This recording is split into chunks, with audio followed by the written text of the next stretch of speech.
Bonjour, bienvenue à cette nouvelle webconférence UPV consacrée aujourd'hui à la reprise du personnel en marché public et concession.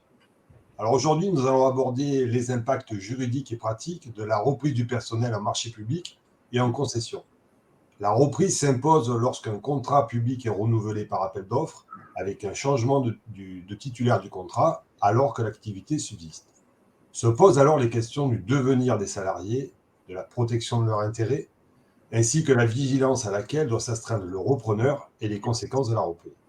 Alors, pour traiter de tous ces points, nous avons le plaisir d'accueillir Maître Marion Topena, avocate au barreau de Toulon et spécialiste en droit public et contrat de travail, avec laquelle l'UPV travaille sur l'accompagnement des entreprises pour les aider à accéder au marché public. Alors, petit rappel méthodologique, vous pouvez poser vos questions sur le chat qui se trouve en bas à droite. Et je vous souhaite à présent une bonne conférence. Je passe la parole à Maître Marion Topena. Merci. Merci beaucoup. Bonjour à tous. Oui, effectivement, aujourd'hui, on va traiter de la reprise du personnel dans le cadre des concessions et des délégations de services publics et plus largement aussi des marchés publics. Et du coup, je vais essayer de mixer le plus possible à la fois les points de vigilance des salariés, lorsque leur activité est transférée et qu'ils doivent suivre cette activité, mais également les points de vigilance du point de vue du repreneur, c'est-à-dire du nouvel employeur.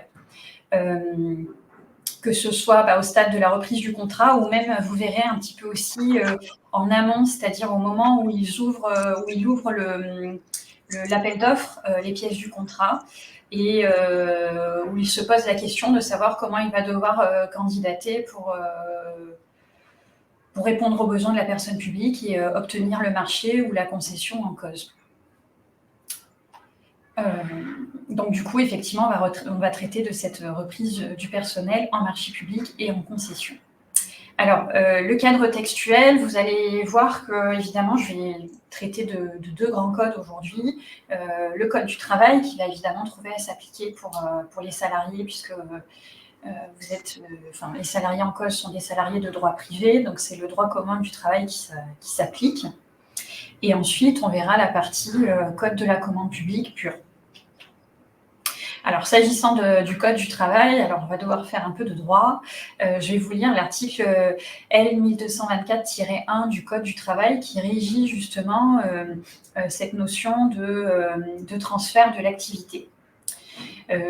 Cet article vous dit, donc je vous le lis, lorsque survient une modification dans la situation juridique de l'employeur, notamment par succession, par vente, par fusion, par transformation du fonds, par mise en société de l'entreprise, tous les contrats de travail en cours au jour de la modification subsistent entre le nouvel employeur et le personnel de l'entreprise. C'est ce qu'on appelle des dispositions d'ordre public. Qu'est-ce que ça veut dire? Ça veut dire que ni l'employeur initial qui était titulaire du marché initial, ni le nouvel employeur repreneur de l'activité, ni même le salarié ne peuvent passer outre cet article. Il n'est pas possible d'y contrevenir.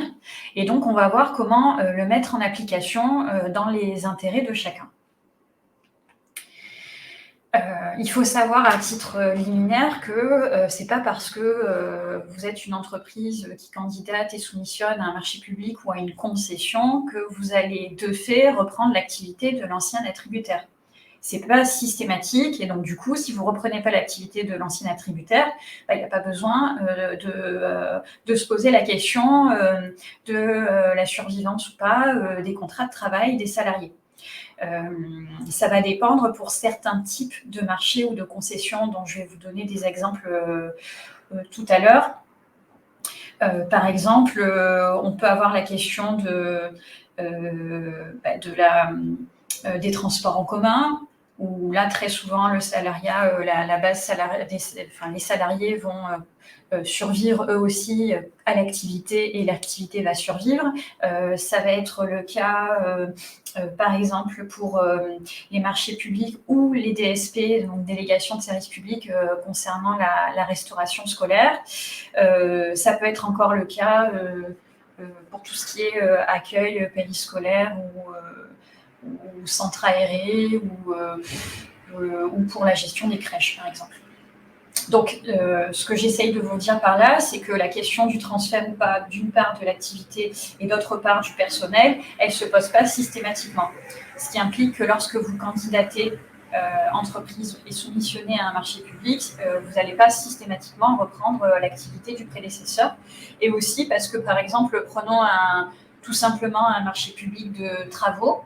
De fait, vous répondez à un nouveau besoin de la personne publique, il n'y a pas de question de reprise du personnel ou pas. Donc là, on est vraiment effectivement sur du cas par cas et selon l'objet du marché. Donc la question, ça va être quels sont les critères qu'on va appliquer et quand est-ce qu'on va savoir quand l'entité économique va être transférée et avec ses salariés. Donc ça, c'est une question qui est très importante de maîtriser, tout à la fois pour l'entreprise qui reprend, mais également pour le salarié, pour savoir à quelle sauce il va être mangé. Du coup, là-dessus, la jurisprudence de la Cour de cassation est constante sur cette qualification. Elle vous précise que qu'est-ce qu'on entend par transfert? On entend le transfert d'une entité économique constituée d'un ensemble de personnes et d'éléments corporels et incorporels permettant l'exercice d'une activité économique qui poursuit un objectif propre et dont l'identité est maintenue. Ça veut dire qu'on va vraiment avoir dans l'entreprise qui délaisse le marché, qui n'est pas l'ancien attributaire, qui n'est pas renouvelé, va délaisser tout un pan de son activité, qui va être reprise par le nouvel attributaire. Et là, on va avoir une activité vraiment autonome qui peut dépendre qui peut se suffire à elle-même, si je puis dire, avec des salariés dédiés qui étaient là en amont et qui vont passer chez le nouvel attributaire en termes de contrat de travail. Et donc, du coup, va se poser la question du transfert du contrat de travail.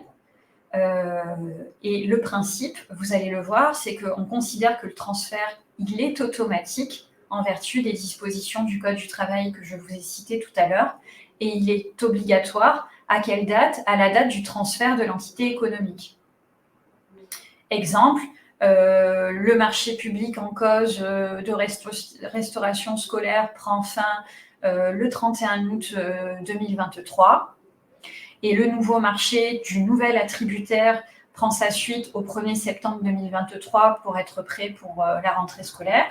Et bien dans ces cas-là, le contrat de travail va switcher en termes d'employeur. Le nouvel employeur va se substituer à l'ancien à compter du 1er septembre 2023. Alors, qu'est-ce que ça veut dire, cette notion de transfert automatique, au-delà de la date dont je viens de vous parler? Comme je vous le disais, il s'agit d'un transfert de plein droit par l'effet de la loi. C'est-à-dire que le principe, c'est que ni l'ancien employeur, ni le salarié, ni le nouvel employeur ne peuvent faire obstacle à ce transfert prévu par la loi et par les dispositions du Code du travail que je vous ai citées tout à l'heure. Et c'est pour cela que je vous ai précisé que ces dispositions étaient d'ordre public. Donc, en principe, le salarié ne peut pas refuser ce transfert.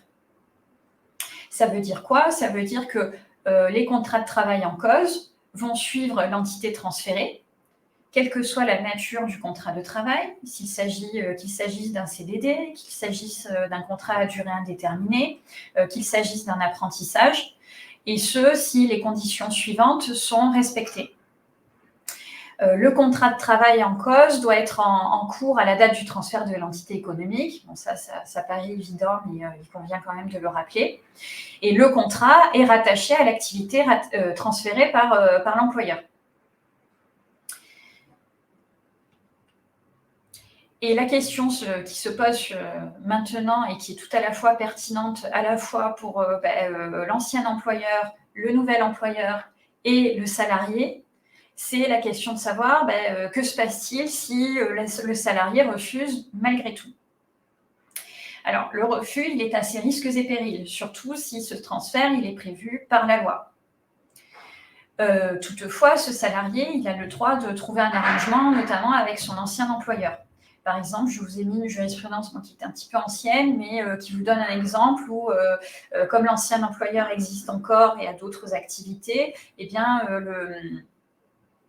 le salarié peut exercer dans une des autres activités de l'ancien employeur. Il faut savoir que s'il n'y a pas d'arrangement qui est trouvé, si le salarié refuse ce transfert de plein droit qui est prévu par la loi, d'accord, je ne parle pas des conventions collectives, je parle du transfert prévu par la loi, eh bien, son refus a pour effet de lui imputer la rupture. Et donc là où ça va un petit peu plus loin, il faut le savoir, que ce soit pour le nouvel employeur notamment et pour ce salarié. Si le salarié ne se présente pas sur son lieu de travail, eh bien cela est qualifié d'abandon de poste et c'est constitutif d'une faute grave. Et là va se poser la question qui, vous allez voir, qui est kafkaïenne en fait, qui va être assez compliquée, qui est la question du transfert partiel ou total du contrat. Vous avez peut-être en tête la jurisprudence ancienne de la Cour de cassation qui prévoyait, enfin bon, elle est revenue plusieurs fois sur ces positions, sinon ça ne serait pas drôle, mais qui prévoyait que le contrat n'était pas divisible. Qu'est-ce que je veux dire par là? Ça veut dire on transférait l'activité.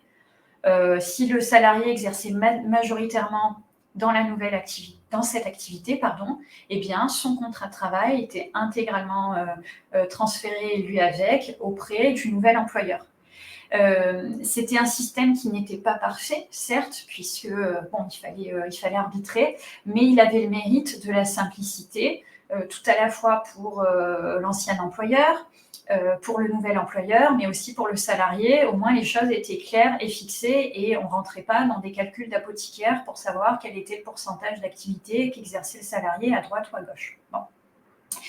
La Cour de cassation est revenue très récemment sur cette position-là, un petit peu contrainte et forcée par la jurisprudence qui a elle aussi évolué de la Cour de justice de l'Union européenne. Et elle considère désormais que le contrat du salarié va être divisible au prorata de l'exercice de ses fonctions. Donc ça va être ultra pratique. Et elle vous dit quoi, la Cour de cassation et donc la Chambre sociale depuis le 30 septembre 2020, vous avez les références de la jurisprudence dans le PowerPoint. Elle vous précise qu'il y a 3 exceptions à ce principe de la divisibilité du contrat. Si cette divisibilité est impossible, bon, sauf qu'elle ne vous explique pas dans quel cas c'est possible ou pas, si ça entraîne une détérioration des conditions de travail du salarié, mais ça, vous allez voir qu'on peut se poser la question si systématiquement ça ne détériore pas les conditions de travail du salarié s'il est switché entre plusieurs sites et plusieurs employeurs. Si ça porte atteinte ou pas au maintien des droits des travailleurs garantis par la directive de l'Union européenne du 12 mars 2001. Alors, ce qui est dommage, c'est qu'évidemment, là, la Cour de cassation introduit un arrêt de principe dans lequel elle fixe ses conditions, mais dans lequel, évidemment, elle ne précise pas ses conditions. Ce qui va constituer quoi? Eh bien, concrètement, ça va constituer ultérieurement un nid à contentieux, puisque ni les employeurs, ni les salariés ne vont s'y retrouver. Je vous donne un exemple tout bête. Imaginons que le salarié en cause consacrait 90% de ses fonctions à l'activité qui est transférée dans le cadre du marché public de restauration collective ou dans le cadre du marché de la concession de transport en commun et qu'il consacre seulement 10% à l'autre activité du cédant, eh bien, techniquement, on pourrait lui obliger de fournir un travail, de travailler pour les 2 employeurs à hauteur de 10% pour l'un et à hauteur de 90% pour l'autre. C'est là où vous voyez que ça ne fonctionne pas d'emblée, qu'il y a quelque chose qui ne fonctionne pas. Autre exemple, pour les collaborateurs polyvalents, on sait que le taux respectif de chacune des activités peut fluctuer dans le temps, ce qui peut rendre très délicat à fixer à l'instant T un pourcentage de répartition entre l'activité conservée par le cédant et l'activité qui est transférée au cessionnaire. Par ailleurs, ces 3 exceptions que je viens de vous citer peuvent donner lieu à des interprétations qui sont évidemment au cas par cas et qui vont être, je vous l'ai dit, déniés à contentieux et source de litige et donc non sécurisantes ni pour l'employeur ni pour l'employé. Enfin, ça va être, je pense, un pugilat. Par exemple, je vous le disais, le critère tenant à l'impossibilité, ça peut tout à fait se rencontrer en pratique si le salarié il est tenu, par exemple, d'une clause d'exclusivité ou de non-concurrence, ou s'il est appelé à exercer ses fonctions au sein de 2 établissements qui sont géographiquement très éloignés. Enfin, concrètement, il ne pourra pas se diviser en 2. S'agissant de la question de la détérioration des conditions de travail, on peut se poser la question, parce qu'on va rentrer dedans ensuite, la question de la rémunération du salarié, quand on va rentrer dans le cœur des conventions collectives applicables à l'un ou l'autre des employeurs et selon les entreprises. Et est-ce qu'on ne pourrait pas tout simplement considérer que lorsqu'il y a une scission du contrat de travail en 2 contrats à temps réduit, de fait, ça dégrade les conditions de travail du salarié. Enfin, vous voyez que c'est extrêmement problématique.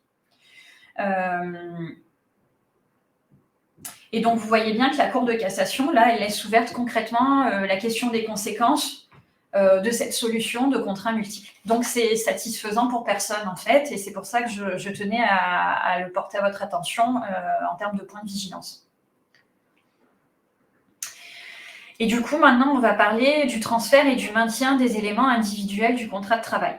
Ce qui, là, va être tout à la fois pertinent pour l'employeur qui reprend l'activité, et donc, de fait, les salariés, et également pour le salarié, pour, comme je vous le disais tout à l'heure, savoir à quelle sauce il va être mangé. S'agissant de la période d'essai, le nouvel employeur ne peut pas imposer de période d'essai au salarié alors que son contrat de travail est transféré, puisqu'en fait, il s'agit du même contrat de travail. Ce n'est pas un nouveau contrat de travail. Le contrat de travail est transféré. Ce qui change uniquement, c'est la qualification, le nom de l'employeur, de l'une des parties. Mais le contrat de travail, lui, il existe toujours tel qu'il était. Donc, si vous n'étiez pas en période d'essai, on ne voit pas pourquoi vous le seriez au moment de, vous salarié, au moment du transfert de l'entité économique. S'agissant maintenant de la question de la qualification. Le salarié, il faut savoir qu'il conserve, en principe, sa qualification et sa rémunération. Maintenant, s'agissant de la clause de non-concurrence. Alors là, il faut savoir que le salarié, et ça c'est valable aussi en contrat public, c'est pour ça que je vous cite tous ces éléments-là, le salarié, lorsqu'il est transféré, il reste tenu de l'obligation de non-concurrence. Et il appartient désormais au nouvel employeur de verser l'indemnité compensatrice, à moins qu'il puisse justifier s'être déchargé de cette obligation. Bon. L'obligation de non-concurrence, elle profite désormais au repreneur, donc au nouvel employeur. Et l'ancien employeur ne peut, en principe, se prévaloir de sa violation par le salarié. Ce qui paraît logique. S'agissant désormais de la question des congés payés. Alors, là, on va appliquer le droit commun du travail, c'est-à-dire que les dates de congés payés, elles vont être, qui ont été arrêtées par le premier employeur, elles ne peuvent pas, elles sont opposables au repreneur. Ça veut dire que le salarié pourra dire, voilà, vous voyez bien que mes dates de congés payés avaient bel et bien été fixées en amont avec mon ancien employeur. Donc le principe, c'est que c'est celle-ci qui s'applique, sauf exceptions qui sont prévues pour tous les salariés dans tous les types d'activités de contrat est fixé par l'article L 3141-16 du Code du travail. S'agissant maintenant de l'aménagement du contrat par le repreneur, donc le nouvel employeur.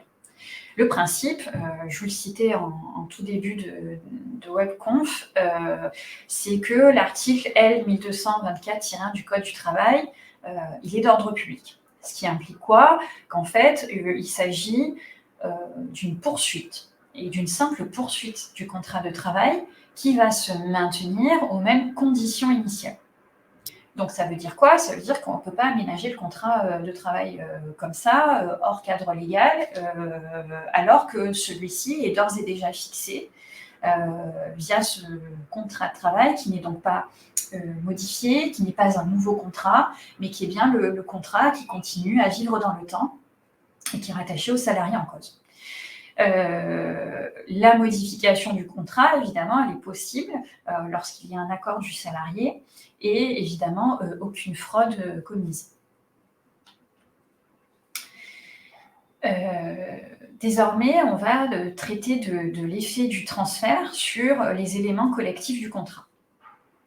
Donc, les éléments collectifs du contrat, je ne sais pas si vous me voyez venir avec mes gros sabots, mais il va s'agir en fait de tout ce qui est question, notamment des conventions collectives, etc. Et là, sachez qu'aujourd'hui, je n'ai pas vocation à être exhaustive sur la question. Je vais vous présenter les grands principes, mais évidemment que vous soyez ancien employeur qui doit regarder comment le transfert d'activité va se passer, que vous soyez le nouvel employeur ou repreneur et que vous allez devoir étudier les contrats de travail au cas par cas, que vous soyez le salarié qui est ballotté d'une entreprise à l'autre, vous allez devoir systématiquement vous reporter à votre contrat de travail et aux conditions collectives qui s'y appliquent pour vérifier au cas par cas ce qui va vous être applicable. Donc, je vous le répète, effectivement, vous allez devoir faire ce travail d'étude au cas par cas de la situation du salarié transféré.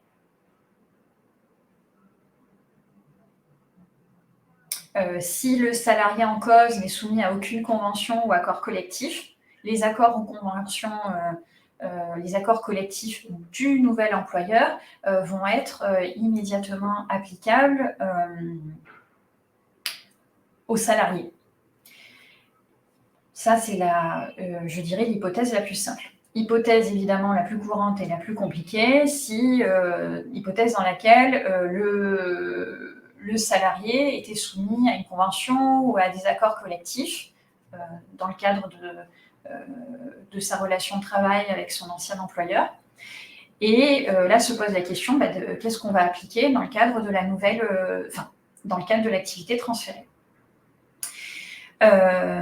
Si on considère que l'ancienne convention collective est différente de la nouvelle convention collective, donc il ne s'agit pas de se dire tiens, c'est pas exactement la même, évidemment dans sa dénomination, hein, mais il faut rentrer aussi dans les clauses pour vérifier. Donc vous voyez, c'est là où on rentre vraiment dans un contrôle fin et du cas par cas.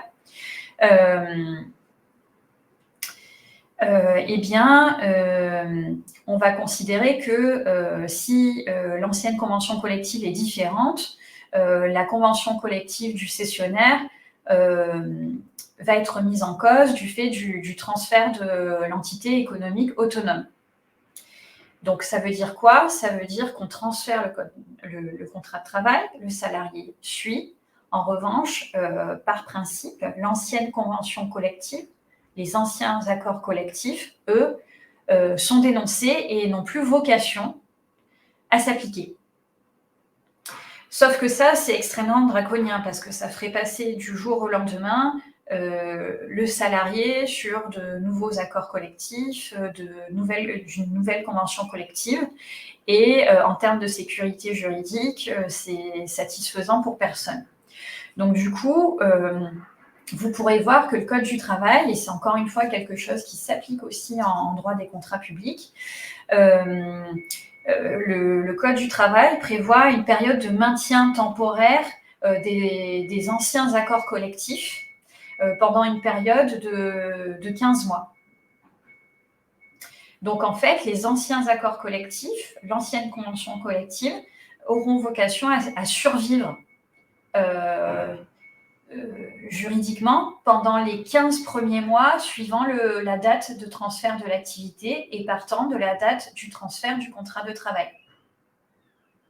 Sauf clause conventionnelle qui prévoirait un délai plus long. Donc, vous voyez, là, je rentre vraiment dans le cœur du sujet. Et il faut vraiment regarder tous les éléments contractuels, tous les actes que vous avez sous les yeux pour pouvoir vraiment trancher la question. Donc, que se passe-t-il pendant ce délai de 15 mois ? Donc, encore une fois, j'insiste, analyse au cas par cas. Lorsque vous avez deux avantages conventionnels de même objet ou de même cause qui se trouvent en conflit, eh bien, les salariés concernés ne peuvent pas prétendre en principe au cumul de ces avantages, mais seulement au bénéfice du plus favorable de l'un d'entre eux, sachant qu'attention, là je ne parle même pas des modes d'organisation qui font l'objet d'autres précisions. Une fois que le délai de 15 mois à compter de la date du transfert est expiré, et en l'absence de convention de substitution, eh bien les salariés qui sont concernés par le transfert vont conserver, en application de la convention ou de l'accord collectif mis en cause, que le montant de leur rémunération, dont le montant annuel, pour une durée de travail équivalente à celle prévue par leur contrat de travail. Et enfin, dernière hypothèse, si le délai de 15 mois expire et qu'on a une nouvelle convention, eh bien là, ça va être la convention du nouvel employeur qui aura vocation à s'appliquer. J'espère que j'étais assez claire là-dessus parce que je suis consciente que c'est compliqué. Mais du coup, je crois que le PowerPoint vous sera transmis aussi et vous pourrez bien relire ces éléments-là de langage.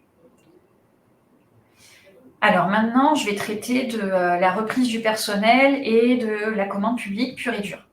Et là, effectivement, vous allez voir qu'on va revêtir plutôt la casquette du repreneur, c'est-à-dire les éléments de vigilance auxquels il doit faire attention lorsqu'il analyse le besoin de la personne publique en candidatant et soumissionnant, et surtout lorsqu'il répond à l'appel d'offres qui est soumis à son attention. Alors, il y a déjà la question de la communication du coût de la masse salariale. Je m'explique, lors du renouvellement du marché public, si le nouvel attributaire est susceptible de reprendre une partie du personnel, alors soit en application d'une convention collective, mais surtout en application des dispositions légales que je vous ai citées en début de PowerPoint, il appartient à l'acheteur de communiquer au candidat le coût de la masse salariale. Donc ça, c'est une jurisprudence constante du Conseil d'État et qui est bien suivie par les juges du fond, cours administratifs d'appel et tribunaux administratifs. Pourquoi ? Parce qu'il doit y avoir le respect de l'égalité de traitement des candidats et de la transparence de la procédure.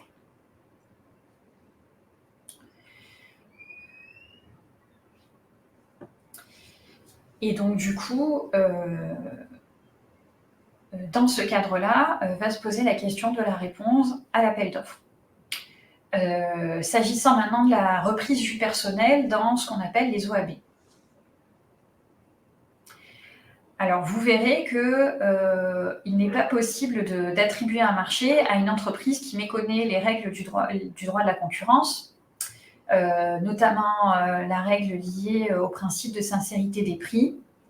Et ce principe de sincérité des prix, on va devoir le lire. Alors, quand je dis on, c'est l'acheteur qui va devoir le lire. Donc, vous, quand vous allez répondre, il faudra que vous soyez vigilant sur ces points-là.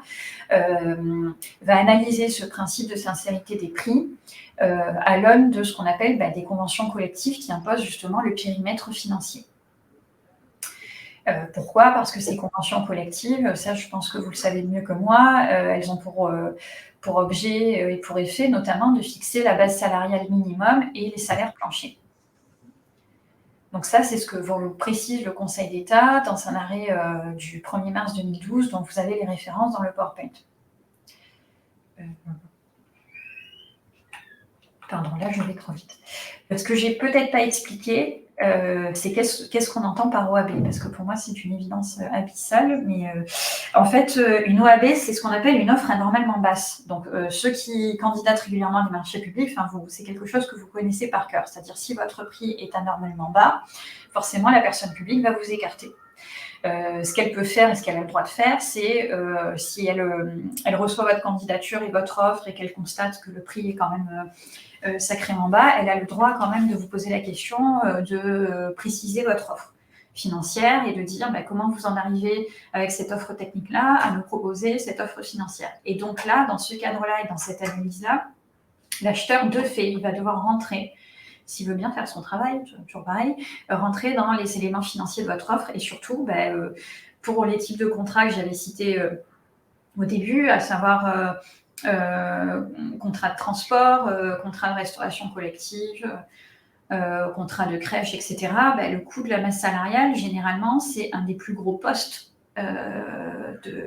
du contrat en cause. Donc forcément, c'est là où on va se poser des questions et c'est là où ça doit attirer l'attention de l'acheteur lors de son analyse.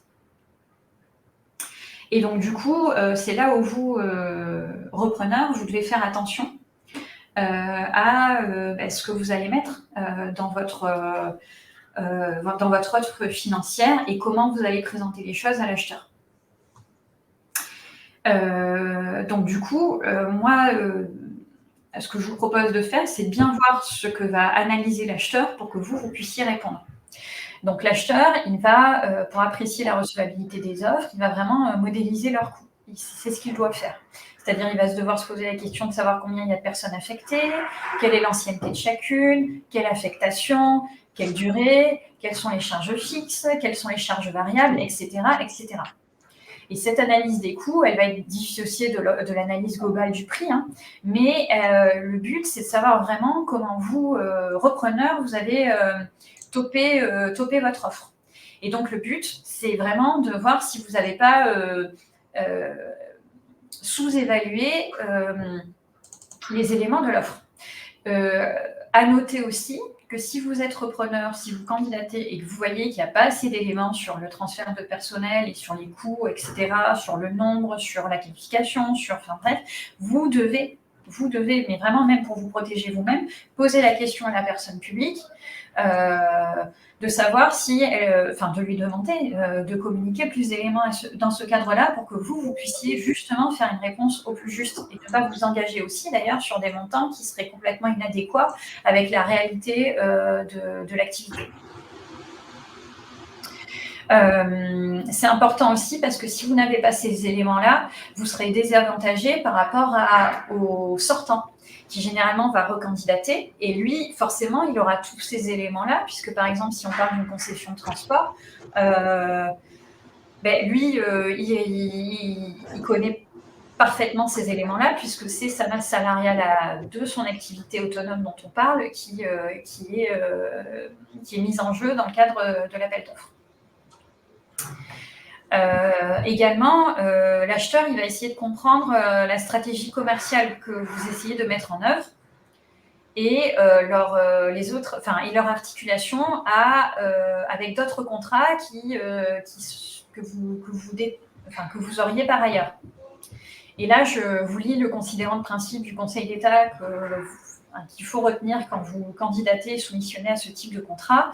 Il vous précise que si le coût correspondant à la reprise de salariés imposée par les dispositions du Code du travail, donc dispositions que je vous citais en début de PowerPoint, ou par un accord collectif étendu, constitue un élément essentiel du marché, c'est pour ça que ça doit être prévu dans l'appel d'offres, dont la connaissance permet aux candidats d'apprécier les charges du co-contractant et d'élaborer utilement une offre, le prix de cette offre ne doit pas nécessairement assurer la couverture intégrale de ce coût, compte tenu des possibilités pour l'entreprise de le compenser, notamment par le redéploiement des effectifs en son sein, je vais y revenir, je vais l'expliquer, ce considérant, ou si l'exécution de ce marché n'assure pas un emploi à temps plein des salariés concernés, de la possibilité de leur donner d'autres missions et donc de n'imputer pour le calcul du prix de l'offre qu'un coût salarial correspondant aux heures effectives de travail requises par la seule exécution du marché. Qu'est-ce que cela veut dire ? Cela veut dire en fait que vous allez pouvoir aussi vous prononcer au regard de la mutualisation du personnel que vous pouvez réaliser ou pas. Là d'ailleurs, il peut y avoir aussi un point de vigilance pour les salariés de ces entreprises-là, parce que quand votre employeur répond à ce type de contrat, vous allez pouvoir aussi poser la question justement des conditions de réponse à l'offre et comment l'ancien employeur envisage l'exercice de cette activité. Donc la mutualisation du personnel peut apporter donc la preuve de la régularité des prix proposés et le respect des règles de droit de la concurrence, mais ça peut aussi créer un obstacle à l'application même du dispositif de reprise du personnel. Parce que qu'est-ce qui va se passer? Imaginons le nouvel employeur, lui, dit « moi, je suis une grosse entreprise, j'ai une grosse assise, donc j'ai des employés que je peux redispatcher. Est-ce que je vais reprendre ou pas le personnel ?» Là, vous allez avoir du coup concrètement, hein, vous allez avoir celui qui aurait dû être le nouvel employeur qui va en fait provisionner pour derrière licencier les personnes qui vont lui être transférées. Et donc, vous voyez qu'il y a quand même de très belles questions contentieuses derrière, à la fois pour l'ancien employeur, pour le salarié, bien évidemment, mais aussi pour le nouvel employeur. Je vous donne un exemple. Lorsque parmi l'ensemble contractuel dont est titulaire l'entreprise sortante sur un même secteur géographique, un seul contrat est remis en concurrence, par exemple dans une ville et pas dans une autre. Je pense par exemple aux crèches, mais ça peut être pareil pour la restauration collective ou pour les transports. Eh bien, cette entreprise sortante pourra mutualiser ses emplois à temps plein. D'accord ? Par contre, une nouvelle entreprise qui va venir candidater vont soit devoir procéder à un redéploiement des salariés si le plan de charge de l'entreprise le permet, soit à l'inverse, provisionner par exemple des licenciements si elles ont déjà quelqu'un et donc voilà, ces questions-là vont se poser. Et donc ce mécanisme à double visage explique concrètement pourquoi dans les secteurs concurrentiels que j'ai cités tout à l'heure, enfin les 3 exemples que j'avais en tête, et dans certains domaines, eh bien, on a du mal à voir des PME, des petites entreprises candidater, mais généralement on voit de grands groupes capables justement de reprendre et d'anticiper la question du coût de la masse salariale et des conséquences de la reprise ou de la volonté de ne pas reprendre. Voilà, je vais m'en arrêter là. J'espère que je n'ai pas été trop rapide. J'ai essayé de vous faire une synthèse des points de vigilance à avoir en tête, à la fois pour le salarié et aussi pour l'entreprise qui reprend le personnel, dans le cadre de la candidature et de la soumission à des marchés publics ou des concessions.